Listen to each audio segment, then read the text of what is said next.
జీవవాకు కార్యక్రమానికి మీకు అందరికీ స్వాగతం తెలియజేస్తూ ఉన్నాను. ప్రభునామంలో మీకు శుభాలు కలుగును గాక. ఈ దినాన్న దేవుని యొక్క వాక్యాన్ని లేఖన భాగాల్లో నుంచి ధ్యానం చేద్దాం.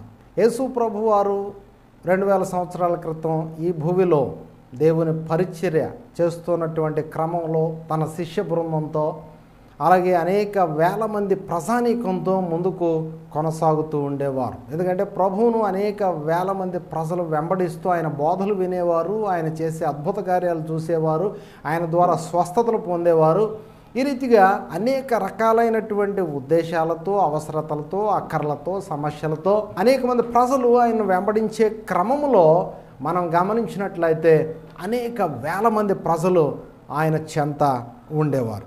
ఆ రీతిగా దేవుని రాజ్య పరిచర్యలో యేసు ప్రభు వారు వెళుతూ ఉంటుండగా ఒకానొక చోట మార్గములో ఉంటుండగా ఒక వ్యక్తి ప్రభు దగ్గరకు వచ్చాడు. తనకున్న ఒక గొప్ప ఆశను వ్యక్తం చేశాడు. అలాగూ నేను ఈ దినాన్న మీకు చూపించబోయేటటువంటి లేఖన భాగంలో నుంచి 3 వ్యక్తులు మనకు కనబడుతూ ఉన్నారు. లూకాసు వార్త 9వ అధ్యాయము 57వ వచనం నుండి మనం గమనిస్తే ఆ 57వ వచనంలో ఒక వ్యక్తిని గూర్చి ప్రస్తావించడం జరిగింది. వారు మార్గమున వెళ్ళుచుండగా ఒకడు, నీవెక్కడికి వెళ్ళినను నీ వెంట వచ్చేదనని ఆయనతో చెప్పాను. ఈ ఆశ చాలా బాగుంది. అది కూడా యేసు ప్రభువుని వెంబడించాలి అనేటటువంటి ఆశ. మనుషులకండి అన్నీ మంచి ఆశలే ఉంటాయి. తీరా క్రియలకు వచ్చేసరికి సక్రమమైనటువంటి విధానంలో ఉండవు. దేవుడు కోరేది కేవలం మంచి ఆశను కలిగి ఉండాలని కోరటమే కాదు, ఆ మంచి ఆశకు తగినట్లుగా క్రియలు ఉండాలి. ఈ వ్యక్తిలో మనం చూస్తే తన యొక్క ఆశకు తగినటువంటి క్రియ లేదు, లేక తన ఆశలకు తగినటువంటి ఆలోచనలు కానీ, నడవడి కానీ, ప్రవృత్తి కానీ లేదు. ఆశకు తగినట్లుగా అంటే ప్రభువును వెంబడించాలి. ప్రభు ఎక్కడికి వెళ్ళినా ప్రభువును వెంబడిస్తానంటున్నాడు. ఎంత గొప్ప desire, what a great desire he had. మంచిదే, చాలా సంతోషం. ఆ ఆశను వ్యక్తం చేయగానే నీ బోటివాడు, నా బోటివాడు లేక మనలాంటి వాళ్ళు అయితే ఆహా వీడికి ఎంత మంచి ఆశ ఉంది, నన్ను వెంబడించాలనుకుంటున్నాడు, సేవలోను, పరిచర్యలోను, సంఘంలోను నాకు సహకారిగా ఉండాలనుకుంటున్నాడు, నా బోధలు ఇష్టపడుతున్నాడు, లేక నా పరిచర్యకు సహకారిగా ఉండాలని ఇష్టపడుతున్నాడు అని చెప్పి మనము నమ్మేస్తామేమో. అలాగని ప్రభువు నమ్మడాన్ని నేను అనటం లేదండి. ప్రభువు కూడా నమ్మేటటువంటి వాడే. కానీ ప్రభువు నమ్మటానికి ముందుగా అసలు ఆ వ్యక్తి ఎవరో ఎలాంటి వాడో ఎరుగును. అపవాదైన సాతానుగాడు కూడా యేసు ప్రభు దగ్గరకు వచ్చి రాళ్ళు రొట్టెనగునట్లు చేసుకో అని అన్నప్పుడు వెంటనే నమ్మేశాడా? ఆహా, ఈ అపవాదిగాడు నా మీద ఎంత ప్రేమతో వచ్చి చెబుతున్నాడు, ఈ రాళ్ళు రొట్టెలగునట్లు చేసుకో అని, 40 దినాలు ఉపవాసం ఉన్నానని, ఆకలి వేస్తుందని, అలాగే దప్పిక వేస్తుందని అపవాదిగాడికి తెలిసింది ఎంత మంచోడో అని నమ్మేలేదు. ఎందుకంటే వాడు చెడ్డవాడు, చెడ్డ హృదయంతో వచ్చి శోధించడానికి చూస్తున్నాడు అపవాదైన సాతానుగాడు. అందువల్ల ఏమంటున్నాడు? ఈ రాళ్ళు రొట్టెలగునట్లు చేసుకో అని అంటున్నాడు. వీడికి లోకమంతా ఉందంట. అపవాది ఏమన్నాడు ఆ తర్వాత మాటల్లో చూస్తే, ఈ లోకరాజ్యములన్నీ నీకు ఇస్తానంటే వాడివే అన్నట్లుగా యేసు ప్రభుతో చెప్తున్నాడు. మరి లోకరాజ్యాలన్నీ ఇచ్చేసేవాడు రొట్టె ముక్క బేకరీలో నుంచి బ్రెడ్ ముక్క తేలేడా యేసు ప్రభుకి? అపవాదైన ఈ సాతానుగాడు. కాబట్టి వాడు ఎలాంటి వాడు, ఎంత దుష్ట హృదయం కలిగిన వాడు యేసు ప్రభువుకు తెలుసు. కాబట్టి ఆ రాళ్ళు రొట్టెలగునట్లు చేసుకోవడానికి ఇష్టపడలేదు. రాళ్ళు రొట్టెలగునట్లు చేసుకోవాల్సిన పరిస్థితి, అగత్యం సృష్టికర్తకి ఏముందండి? అలాంటి పని లేదు. కానీ ఒకవేళ వాడిని నమ్మి కానీ, శోధనలో పడి కానీ ఆ రాళ్ళు రొట్టెలగునట్లు చేసుకుంటే ఇక అపవాదిగాడికి దొరికేసినట్లే. ఏమంటాడు తెలుసా? ఇప్పుడు ఎదుటి నుంచి ఏడిపిస్తాడు. ఏమని? రాళ్ళు కూడా తినేస్తున్నాడు మీ దేవుడు, రాళ్ళు కూడా ఉండనివ్వడు కొంతకాలానికి అని అంటాడు అపవాది. అపవాది అలాంటోడు. అపవాది కొండెములు చెప్పి బ్రతికేవాడు, లేకపోతే అపవాదులు వేసేవాడు. అలాంటి వ్యక్తిత్వం కలిగిన మనుషులు ఎందరో ఉంటా ఉన్నారు. లేనిపోని మాటలు చెప్పి, లేనిపోని పనులు చెప్పి, లేనిపోని పనులు చేయించి వాటినే మరలా తప్పుగా మనుషుల మీద రుద్దేటటువంటి కొండెగాండ్రు అపవాదకులు, అపవాది సంబంధులు. అలాంటి పరిస్థితి ఒకవేళ ఈ దేవుని మాటలు వింటున్నప్పుడు ఎవరిలో అయినా ఉన్నట్లు తమకు అనిపిస్తే తప్పనిసరిగా వాటి నుంచి విడుదల పొందాలి, దేవునికి అనుకూలమైన వారుగా బ్రతకాలి. ఇక్కడ కూడా మనం చూస్తే నీ వెంట వచ్చేదను, నీవెక్కడికి వెళ్ళినా నీ వెంట వచ్చేదను అని చెప్పాడు. వెంటనే ప్రభు తాను వ్యక్తం చేసిన ఆశకు తగినట్లుగా ప్రభు మాట్లాడటం లేదేమిటా అని అనిపించవచ్చు మనకు. తర్వాత వచనాన్ని చూస్తే ప్రభు యొక్క సమాధానాన్ని మనం చూస్తే ఏమన్నారు ప్రభు? వాడేమో నీ వెంట వచ్చేదను, నీవు ఎక్కడికి వెళ్ళినా అని అంటుంటే ప్రభు అన్నటువంటి మాట మనం పరికిస్తే చాలా ఆశ్చర్యం కలుగుతుంది. లూకా 9:58.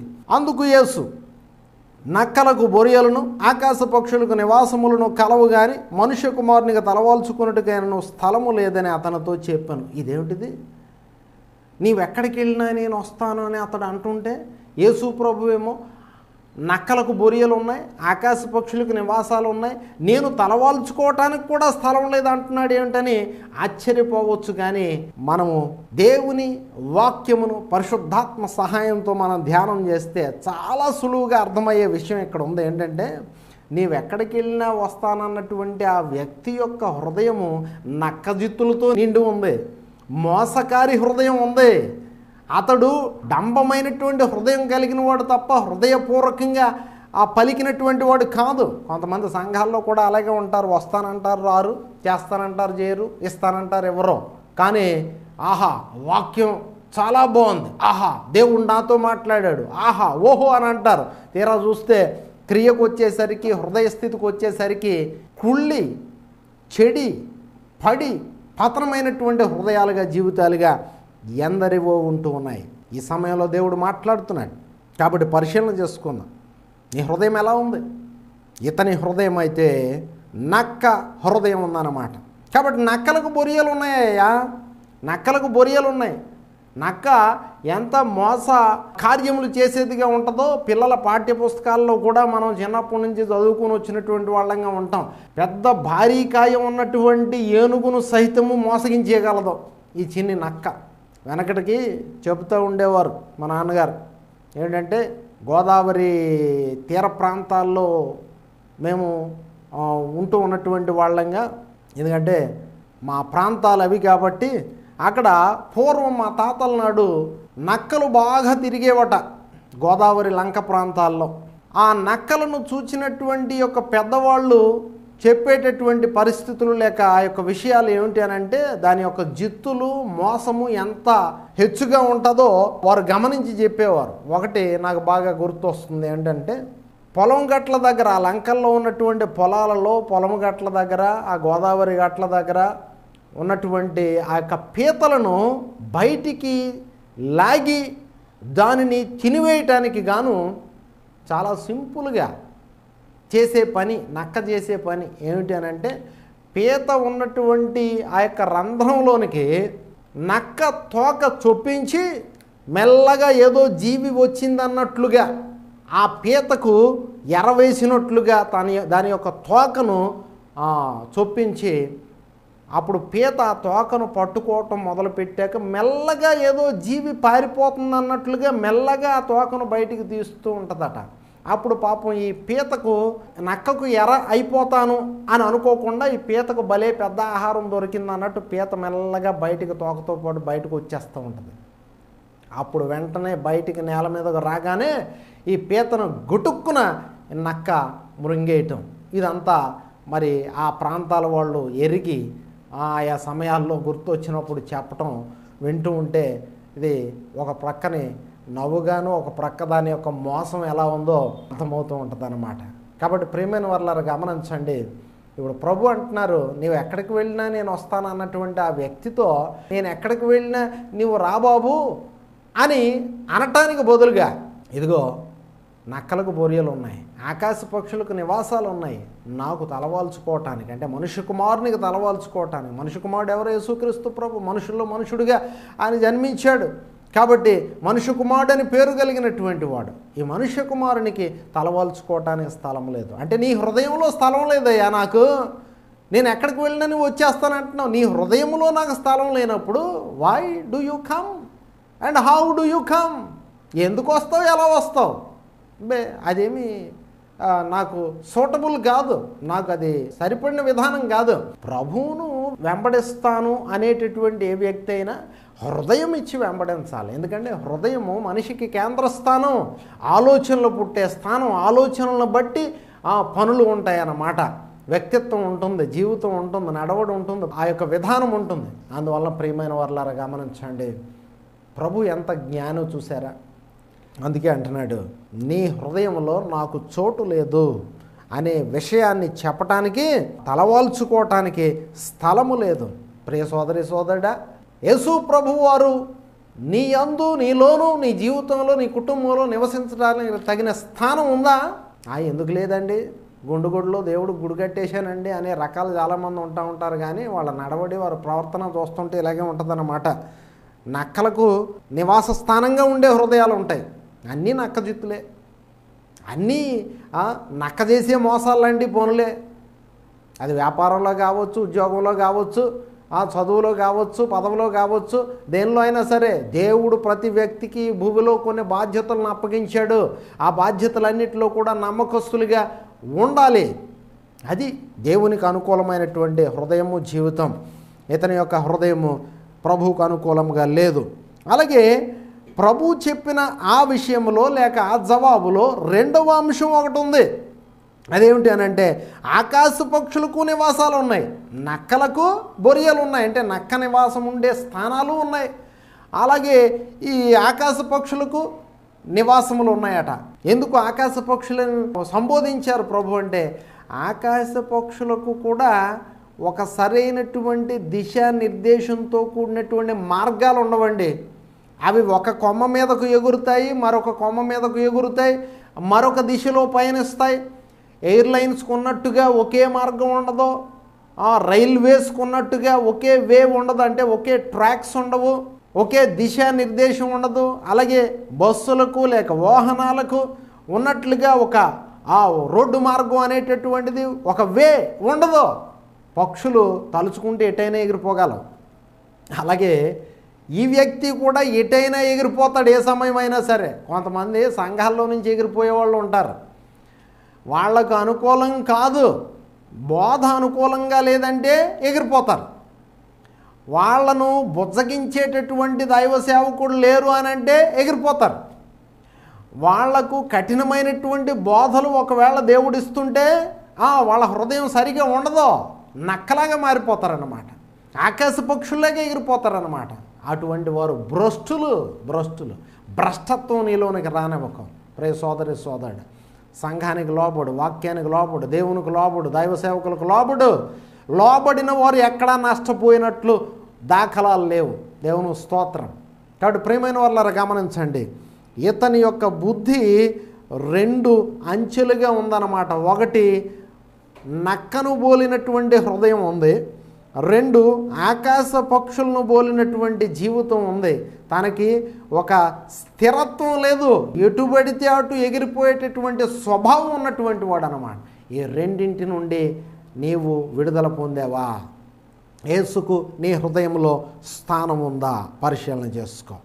మరొక వ్యక్తితో ప్రభువే స్వయంగా అన్నారటండి. చూడండి 59వ వచనానికి వస్తే అక్కడ మరొక వ్యక్తి కనబడుతూ ఉన్నాడు. ఆ వ్యక్తితో ప్రభువే స్వయంగా ఏమన్నారు తెలుసా?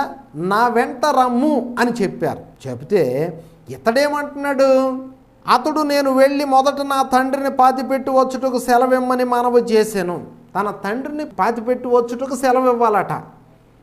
ఇక్కడ బైబిల్ పండితులు బైబిల్ చరిత్ర తెలియజేస్తున్న విషయం ఏంటంటే, వాళ్ళ తండ్రి అప్పటికి ఇంకా చచ్చిపోలేదు వాడు చెబుతున్నప్పుడు, లేక ప్రభు పిలిచినప్పుడు.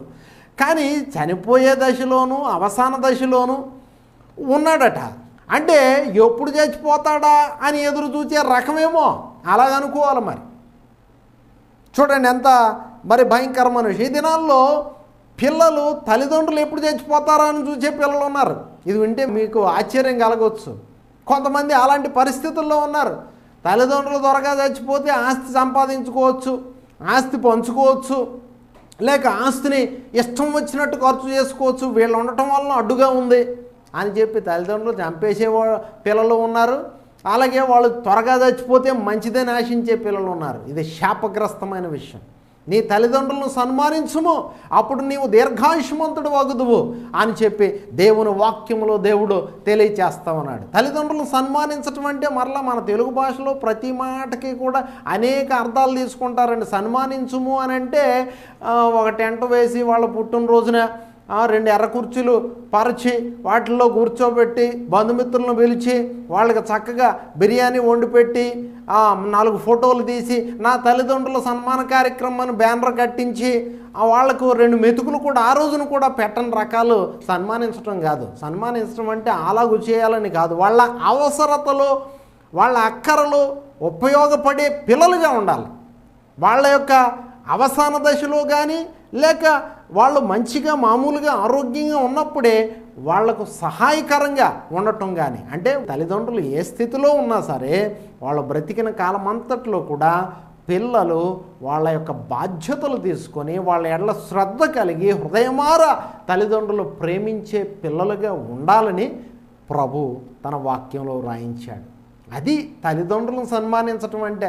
నువ్వు వాళ్ళ పుట్టినరోజు నాడో లేక షష్ఠి పూర్తి నాడో ఏదో ఒక టెంట్ వేసి తివాచీలు పరిచి కూర్చోబెట్టవలసిన పని లేదు. కానీ ఒకవేళ అది చేయటం తప్పని అనట్లేదు, కానీ అసలు శ్రద్ధ అసలు ప్రేమ తగిన సమయంలో వాళ్ళ యొక్క అవసరతలు తీర్చి అక్కర్లు తీర్చి వాళ్ళ ఎడల శ్రద్ధ తీసుకునే పరిస్థితిలో నీవు ఇంకా మిగతా ఎర్ర తివాచీలు పరిచినంత మాత్రం ప్రయోజనం లేదు. కాబట్టి గమనించండి, ఇతని యొక్క ప్రవృత్తి అలాగే ఉంది. ఎవరితో అయితే ప్రభు చెప్పారో నా వెంట రమ్మని, అతడు ఏమంటున్నాడు, నా తండ్రిని పాతిపెట్టి వచ్చుటకు సెలవిమ్మని మనవి చేశాను. అందుకు ప్రభు ఇచ్చిన జవాబు కూడా ఇక్కడ చాలా ఆశ్చర్యకరమైన విషయం. ఏమిటనంటే, మృతులు తమ మృతులను పాతిపెట్టుకొననిమ్ము. మృతి చెందిన వారు మృతులను ఎలా పాతి పెడతారు? మనం ఆలోచన చేస్తే ప్రభు దృష్టిలో ఆత్మీయముగా సరిలేని వారు మృతులే, రక్షణ లేని వారు మృతులే. యేసు ప్రభు యొక్క శిలువ రక్తములో తమ పాపములు కడుక్కొనని వారు మృతులే. దేవుని వాక్యానికి లోబడని వారు మృతులే. దేవుని వాక్యానికి దేవుని చిత్తానికి విధేయత చూపకుండా జీవించేవారు మృతులే. ఇప్పుడు అర్థమవుతుందా? మృతులు తమ మృతులను పాతి పెట్టుకొననిమ్ము అంటే మృతమైనటువంటి వారు మృత కార్యాలు చేసుకుంటూ వాళ్ళ జీవితాల్లో ముందుకు వెళతారు. అలా వెళ్ళని నీవు మృతమవటం ఎందుకు? నీవు మృత కార్యం చేసుకోవటం ఎందుకు? నీవు జీవాన్ని పొందుకో అని అంటున్నాడు. మరొక మాటలో చెప్పాలంటే, జీవప్రదాత అయిన నా యొద్దకు నీవు రా. అందుకే ప్రభు అన్నారు, నీవు నా వెంట రమ్ము. ఎంత మంచి ఆహ్వానం అండి! ఈ దినాన దేవుడు నిన్ను కూడా పిలుస్తున్నాడు. నా వెంట రమ్ము అని అంటున్నాడు ప్రభు. ప్రభు వెంట వెళ్ళినటువంటి వారు ఎవరు కూడా నశించిపోరు, నష్టం పాలవ్వరు. వాళ్ళకి లాభాన్ని ఇస్తాడండి. నా నిమిత్తము తన ప్రాణం పోగొట్టుకునేవాడు రక్షించబడును, తన ప్రాణమును రక్షించుకొనును. అలాగే నా నిమిత్తం తన ప్రాణము పోగొట్టుకోకూడదు అని అనుకున్నటువంటి వాడు దాన్ని పోగొట్టుకుంటాడు అని ప్రభు చెప్పారు. అందువల్ల గమనించండి, దేవుని కొరకు నువ్వు ఏదైనా కష్టాన్ని, నష్టాన్ని, నిందను, హింసను, అవమానాన్ని అనుభవిస్తున్నావా? దేవునికి స్తోత్రం కలుగును గాక. నీవు బలపడతావు, నీవు దీవించబడతావు, దేవుని చేత అంగీకరించబడతావు. నీకు ఏమాత్రం కూడా అది నష్టముగా కాదు. అది కొద్ది కాలము శ్రమ, అది కొద్ది కాలము నింద, అవమానం కావచ్చు. కాబట్టి ప్రియమైన వారలారా గమనించండి, ఇతడు మృతమైనటువంటి కార్యాలు చేయటానికి ముందుకు వెళుతున్నాడు. ఈ దినాల్లో అనేక మంది సంఘాల్లోనూ, పరిచర్యల్లో, సేవల్లో, సమాజంలో మనం చూస్తే మృతమైన కార్యాలే మంచి కార్యాలని అనుకుంటున్నారు. మృతమైన కార్యాలంటే దేవునికి ఇష్టము కానిటువంటి ప్రతి పని కూడా అది మృతమైనదే. ప్రకటనలో అంటాడు దేవుడైనటువంటి ప్రభు, నీవు జీవించుచున్నావన్న పేరు మాత్రం ఉన్నది కానీ మృతుడవే అని అంటాడు. కాబట్టి మృతులు తమ మృతులు అంటే రక్షణ లేనివారు, మార్పు లేనివారు, పవిత్రులు కానివారు, అవిశ్వాసులు, భక్తిహీనులు, వాళ్ళ పనులు వేరుగా ఉంటాయి. వాళ్ళ పనులు వాళ్ళు చేసుకుంటారు. నీవు వచ్చి నన్ను వెంబడించు అని అంటున్నాడు. మరొకడు కనపడుతున్నాడు. ఇతని విషయంలో మనం చూస్తే, నీవు వెళ్ళి దేవుని రాజ్యాన్ని ప్రకటించు. నీవు వచ్చి నన్ను వెంబడించు, దేవుని రాజ్యాన్ని ప్రకటించు. దేవునితో కలిసి, దేవుని సేవకులతో కలిసి సేవ చేసే మనుషులు దేవునికి కావాలి. పరిచర్యలో పాలు పొందే మనుషులు దేవునికి కావాలి. దేవుని రాజ్యాన్ని ప్రకటించట్లో కష్టపడాలి, ప్రయాసపడాలి, సమయాన్ని వెచ్చించాలి, ధనాన్ని వెచ్చించాలి, తలాంతులు వెచ్చించాలి. అది దేవుని ఉద్దేశం. కాబట్టి నువ్వు వెళ్ళి దేవుని రాజ్యమును ప్రకటించు అని చెప్పాడు. మూడో వ్యక్తి కనబడుతున్నాడు 61వ వచనంలో చూస్తే, ప్రభువా నీ వెంట వచ్చేదను కానీ నా ఇంటనున్న వారి యొద్ద సెలవు తీసుకుని వచ్చుటకు మొదట నాకు సెలవిమ్ము. వీడు ఒక రకానికి చెందినటువంటి వాడు. మొదటివాడేమో నీవెక్కడికి వెళ్ళినా వస్తానన్నాడు, కానీ వాడి యొక్క హృదయము మోసముతో నిండినటువంటిది, నక్కజితులతో నిండినటువంటిది. వాడికి ఒక స్థిరత్వం లేదు. ఆకాశ పక్షులను పోలినటువంటి హృదయం. వాడు ఎక్కడికైనా గొంతులేస్తాడు, వాడికి స్థిరత్వం లేదు. రెండో వాడితోనేమో ప్రభువే చెప్పారు, నీవు నా వెంట రమ్ము అని అంటే, నేను నా తండ్రిని పాతిపెట్టి వస్తాను, మృతమైన కార్యాలు చేసి వస్తాను, మృతులతో పాటు నేను ఉంటాను అని అంటున్నాడు. అంటే దేవుని పద్ధతులు కానటువంటి ఆ పనుల్లో పాలు పొందాలని ఆశపడుతున్నాడు. మూడో వాడిని చూస్తే వీడు ఒక రకం ఏంటంటే, మొదట నా ఇంటి వారి యొద్ద సెలవు తీసుకొని వస్తాను. మొదట ప్రధానమైన స్థానం దేవునికి ఇవ్వాలి. దేవుడు పిలిచిన వెంటనే దేవునికి లోబడాలి. ఆ తరువాతే తల్లిదండ్రులైనా పెద్దలైనా సమాజం.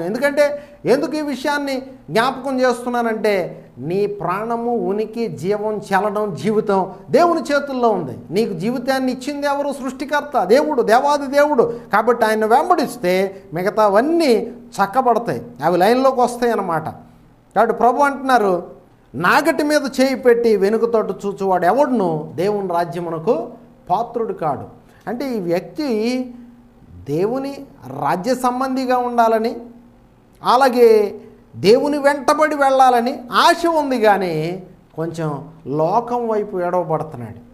అంటే దేవుణ్ణి నమ్మటము, దేవుని యందు విశ్వాసం ఉంచటము, ప్రభు రక్షణ పొందటం, పరలోక రాజ్య మహిమను పొందటం, పరలోక రాజ్య వారసత్వం పొందటం ఏ వ్యక్తికి ఆ వ్యక్తికే ఇవ్వబడింది. అంటే నీ యొక్క విశ్వాసమును బట్టి, లేక నీ నమ్మకత్వాన్ని బట్టి, నీవు దేవుణ్ణి నమ్ముటను బట్టి నీకు ఇవ్వబడుతుంది.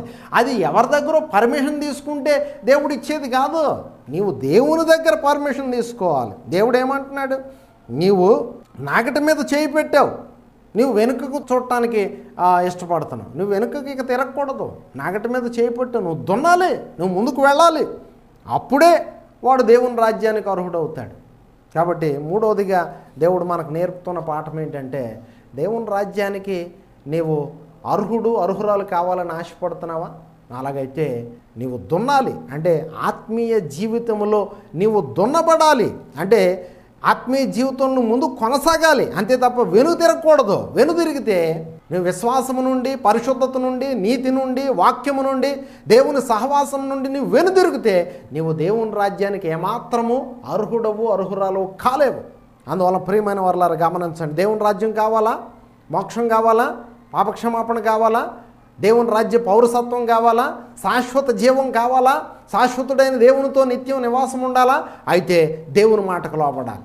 ఇంటి వారు పర్మిషన్ ఇవ్వలేదు, ప్రభుత్వం వారు పర్మిషన్ ఇవ్వలేదు, పలానా వాళ్ళు ఇష్టపడలేదు, దేవుణ్ణి నమ్ముకోవటం నాకు తెలుసు, దేవుడు అంటే నాకు చాలా ఇష్టం, దేవుని రాజ్యం ఉందని తెలుసు, దేవుడు నిజమైన వాడండి, అద్భుతాలు నా జీవితంలో చేశాడండి అని నువ్వు ఎన్నైనా చెప్పుకొని ప్రజలకో, వ్యక్తులకో, ఇంటి వారికో, బయట వాళ్ళకో, ఎవరికో, సమాజానికో నీవు బెదిరిపోతే ప్రభు ఏమన్నాడంటే ప్రకటన గ్రంథంలో, పిరికి వారు, వ్యభిచారులు, దొంగలు, మాంత్రికులు, విగ్రహారాధికులు తదితరులు ఒక లిస్టు ఉంది, వారు దేవుని రాజ్యానికి అర్హులు కాలేరు అని వ్రాయించాడు.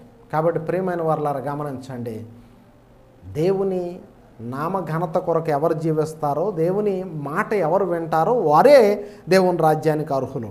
కాబట్టి ప్రియమైన వారలారా, ఈ యొక్క వాక్యం వింటున్నటువంటి మీరు ఎవరైనా కావచ్చు, నీ ఉద్దేశాలు, నీ చిత్తం, నీ యొక్క మనస్సు నడిపినట్లుగా నీవు నడవటం కాదు. దేవుడు సెలవిచ్చిన ఆ పద్ధతులు, ఆ మార్గములు కొన్ని ఉన్నాయి, వాటిలో నీవు నడుచుకున్నప్పుడు దేవుని చేత అనుగ్రహం పొందుతావు, దేవుని చేత అంగీకరించబడిన వ్యక్తిగా నీవు మారతావు. దేవుడు అట్టి స్థితిలో నిన్ను ఆత్మీయ జీవితంలో అభివృద్ధి పరచును గాక.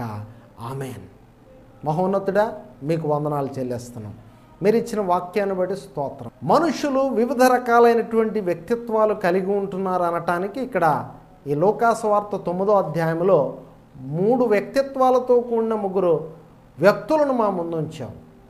వారిలో ఎవరి పోలికైనా మాలో ఉందేమో, వారి గుణగణాలు, వారి నడవడి, వారి ప్రవర్తన, వాటన్నిటిలో నుండి మేము బయటికి వచ్చి మీ మార్గంలో మేము నడుచుకోవటానికి మీ పరిశుద్ధాత్మ సహాయము ఇయ్యమని వేడుకుంటూ యేసునామమున అడుగుచున్నాం తండ్రి, ఆమేన్. ప్రభునందు ప్రియమైనటువంటి వారలారా, తణుకు పట్టణ ప్రజలకు గొప్ప శుభవార్త, అలాగే తణుకు పట్టణ పరిసర ప్రాంత గ్రామాలు ప్రజలకు కూడా గొప్ప శుభవార్త ఏంటి అని అంటే, మీ అందరికీ అంటే తణుకు వాస్తవ్యులకు, పరిసర ప్రాంత వాస్తవ్యులకు అనుకూలంగా ఉండేందుకు, దేవునిని ఆరాధించేందుకు, మీ కొరకు, మీ ఆత్మీయ వికాసం కొరకు, మీ యొక్క భౌతిక మేలుల కొరకు తణుకు పట్టణంలో ఆరాధనా కేంద్రాన్ని ఏర్పాటు చేయటం జరిగింది. ఫ్లైఓవర్ బ్రిడ్జ్ దగ్గర, ఆర్టీసీ కాంప్లెక్స్ దగ్గర ఎస్ఆర్ ప్లాజాలో ఒక హాల్ ఆరాధనా కేంద్రంగా మీ కొరకు ఏర్పాటు చేయబడింది. ప్రతి ఆదివారం ఉదయం 8 గంటల నుండి 10 గంటల వరకు ఆరాధన జరుగుతుంది. అలాగే ప్రతి నెలలో 2వ శనివారం సంపూర్ణ రాత్రి ప్రార్థన ఉంటుంది. రాత్రి 9 గంటలకు ప్రార్థన కూడిక ఏర్పాటు చేయబడుతుంది. కాబట్టి ఈ మాటలు వింటున్న మీరందరూ కూడా ఆ యొక్క ప్రభు సన్నిధికి వచ్చి దైవాశీర్వాదాలు పొందాలని, వాక్యములో పెంపారాలని, మరి ఆధ్యాత్మిక జీవితంలో మీరు వర్ధిల్లాలని మీకు దైవ సేవకునిగా మనవి చేస్తున్నాను. మీరు మమ్మల్ని సంప్రదించవచ్చు. ఇంకా అడ్రస్ క్లారిటీ కొరకు, అలాగే మాతో మాట్లాడేందుకు మా ప్రార్థనలు మీకు ఉపయోగపడతాయి. కాబట్టి మా యొక్క సెల్ ఫోన్ నెంబర్ కూడా తెలియచేస్తూ ఉన్నాను, 9963049487. మరొకసారి తెలియజేస్తూ ఉన్నాను, 9963049487. తణుకు పట్టణంలో ఫ్లైఓవర్ బ్రిడ్జ్ దగ్గర ఎస్ఆర్ ప్లాజా అనేటటువంటి ఆ యొక్క బిల్డింగ్లో ఒక హాలు ఆరాధన కేంద్రంగా దేవుని నామ ఘనత కొరకు, పరిచర్య కొరకు ఏర్పాటు చేయబడింది. రండి, ఆ కార్యక్రమాల్లో పాలు పొందండి. మనమందరం కలిసి దేవుని నామాన్ని ఘనపరిచి మహిమపరుద్దాం, దేవుని ప్రసన్నతను పొందుదాం. మీ యొక్క ప్రతి అవసరతలు, అక్కర్ల కొరకు మేము ప్రార్థన చేయగలం. దేవుడు మిమ్మల్ని దీవించును గాక. ఆమేన్.